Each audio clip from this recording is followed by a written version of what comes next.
2008년 글로벌 금융위기를 예측했던 영화 빅쇼트 여러분 기억하시나요? 그 실제 주인공 마이클 버리가 최근 미국 반도체주 하락에 베팅을 했다가 쓴맛을 봤습니다. 그 이유는 무엇일까요? 최근 마이클 버리가 이끄는 자산운용사 사이언 에셋 매니지먼트는 작년 4분기 아이쉐어즈 반도체 ETF 풋옵션 10만 주를 전량 매각했습니다. 이 ETF는 미국 증시에 상장된 반도체 기업에 투자하는 상품인데요. 주요 투자 기업으로는 엔비디아와 AMD, 브로드컴, 퀄컴, 인텔, 램 리서치, TSMC 등이 있죠. 작년 말 기준 1년 수익률은 66.9%에 달했습니다. 앞서 버리는 작년 3분기 아이쉐어즈 반도체 ETF 풋옵션에 베팅한 바 있는데요. 이 풋옵션은 투자자가 주식을 정해진 가격에 향후 되팔 수 있는 권리로 주로 하락세에 베팅할 때 사용됩니다. 버리는 반도체 업종이 고점을 찍고 하락할 것으로 내다봤지만요. 이런 예상이 보기 좋게 빗나간 꼴이죠. 남의 이야기 같지가 않네요. 한편 버리는 작년 4분기 HCA 헬스케어와 시티그룹, 오라클, CBS 헬스 등을 새로 포트폴리오에 편입했고요. 또 알리바바와 징둥닷컴 등 중국 전자상거래 기업 주식을 추가로 매수했습니다. 반면 스텔란티스와 유로나브 등은 전량 매도했죠. 금융위기를 유발한 서브프라임 모기지 사태를 예측하고 공매도에 나서 8억 달러의 수익을 거둔 그 인물 맞나요? 관련 내용을 이정환 교수가 알아봤습니다.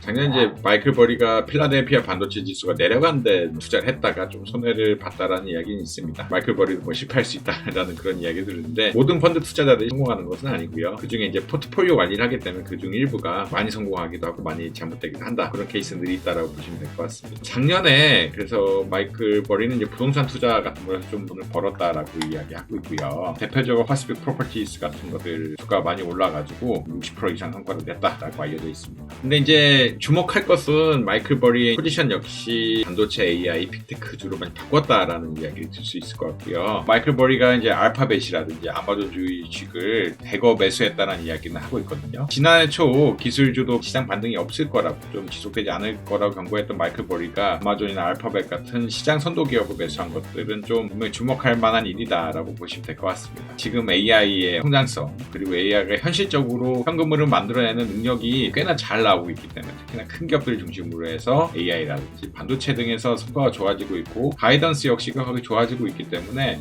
포지션을 늘리지 않기가 어렵다라고 보시면 될 것 같습니다. 결국은 미국 주식의 상황 사실 S&P 500이 계속 오르고 있고 나스닥이라든지 다운은 조금 다르지만 계속 오르고 있는데 매수 포지션 안 취한다는 게 사실 좀 말이 안 되는 이야기이기도 하죠. 그런 상황들이 좀 벌어지고 있기 때문에 적극적으로 투자하는 이런 경향성들을 보이고 있다라고 보시면 될 것 같습니다. 요약하자면 크게 두 가지인 것 같아요. 투자자들도 모두 성과를 거둘 수는 없다. 마이클 버리 역시 다른 걸로 또 벌었기 때문에 포트폴리오라는 게 원래 그런 거다. 여러 가지 섹터를 함께 합쳐가지고 투자를 하는 이런 경향성도 있다라고 보시면 될 것 같습니다. 그 다음에 아까 말씀드린 것 같이 이제 반도체 AI 분야에 현실적으로 투자 성과들이 많이 올라오면서 많은 호황이 예상되면서 투자금들이 몰리고 있는 건 사실이다. 그리고 현금 흐름이 뒷받침해주면서 그리고 가이던스까지 뒷받침해주면서 미국 주가의 상승에 도모하고 있는 것은 사실이다라고 보시면 될 것 같습니다.